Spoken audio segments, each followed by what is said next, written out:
Alors protéger au quotidien nos concitoyens,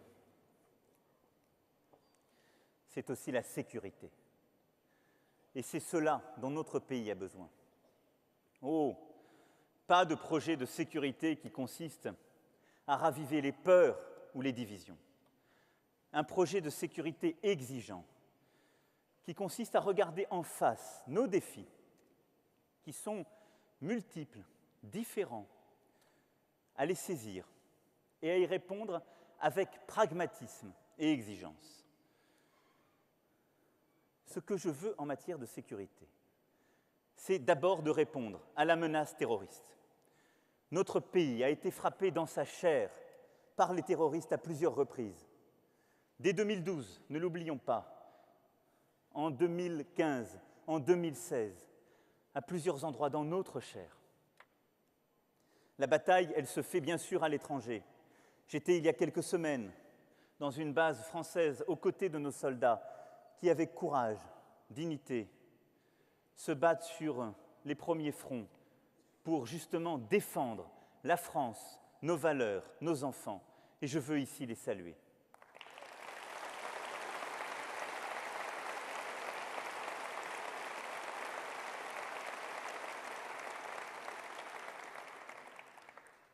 Je veux, à l'étranger, que notre politique soit intraitable, car le premier de nos intérêts, c'est la sécurité de nos enfants. Et ce qui guidera ma politique étrangère, comme ma politique de défense, c'est cette sécurité. Et c'est la lutte absolue contre le djihadisme, contre ce terrorisme islamiste que nous devons combattre.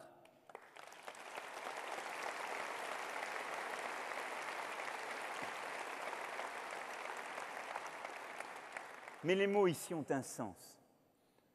Le terrorisme islamiste, ça n'est pas l'islam, comme certains veulent le laisser croire.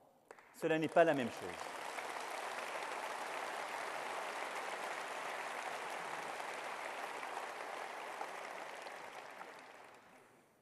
La lutte contre le terrorisme, elle se fait aussi en Europe.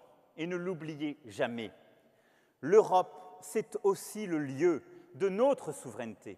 C'est pour cela que je défendrai non seulement toujours cette idée, mais cette réalité. Lorsqu'on parle de liberté, lorsqu'on parle de recherche, lorsqu'on parle de sécurité, lorsqu'on parle de la France dans le monde, on doit toujours avoir en tête notre Europe, parce que notre sécurité est là aussi.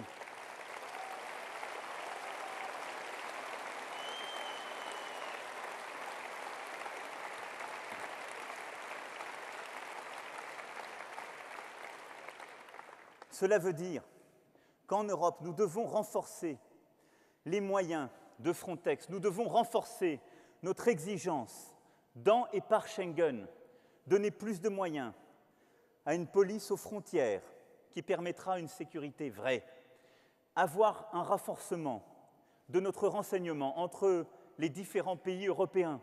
C'est indispensable, avoir une politique commune de gestion de l'asile, des titres de sécurité.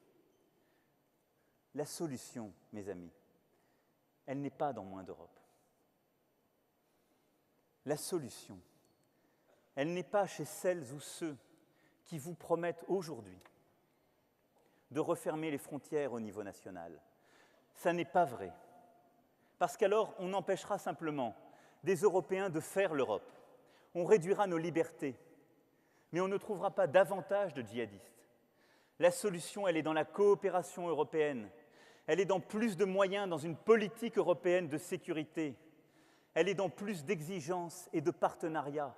C'est cela le discours de responsabilité. C'est cela la vraie souveraineté européenne que je défendrai.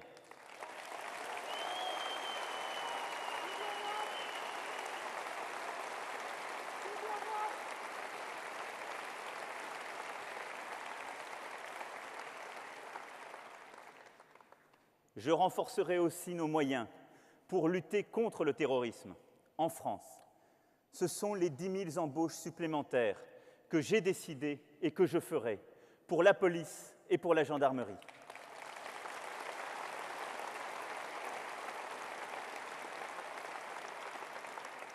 Là aussi, nous en avons besoin. C'est indispensable. C'est une nécessité. Et là aussi, nous avons besoin de reconstruire, de rebâtir. Et ce que je porterai en la matière, c'est un projet qui reconstruira notre renseignement territorial sur le terrain.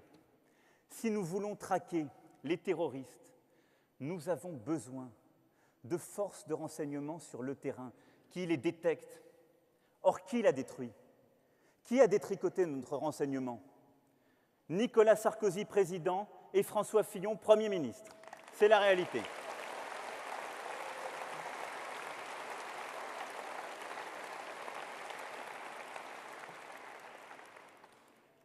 Je le reconstruirai, mais en même temps, je veux rebâtir une force centrale de renseignement qui permettra de consolider toutes les données, qui permettra de dépasser les guerres de chapelle, qui permettra, sous le contrôle démocratique en même temps, mais en consolidant toutes nos données, toute notre intelligence, tout ce qui est consolidé entre les différents services compétents auprès du président de la République, eh bien d'avoir un vrai renseignement qui permet de lutter contre le terrorisme.